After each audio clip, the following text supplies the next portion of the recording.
one thing I've actually found really challenging on a personal level about running a business is disassociating my own identity and my own perception of myself from the performance of the business. So when things are going really well, I feel on top of the world, I feel great, and I really thrive on that, and I draw energy from it. But then on the flip side, when things are going less well,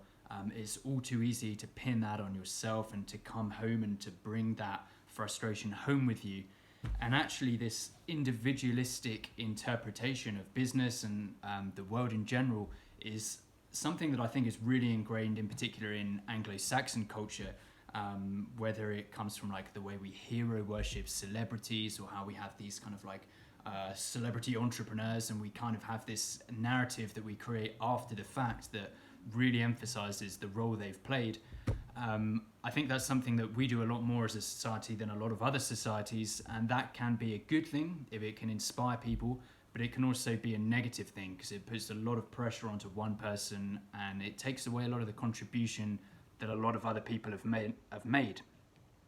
So I think a more healthy way to look at this is to have a more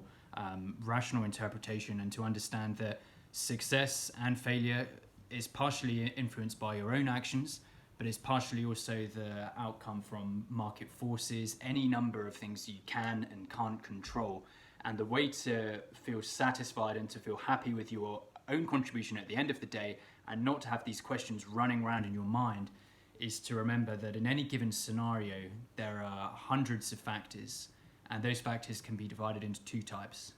factors you can control and factors you can't control.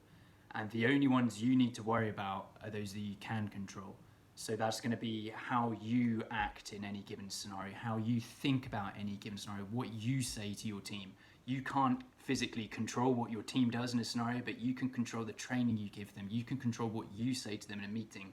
And just focusing in on those things, I found has been really helpful.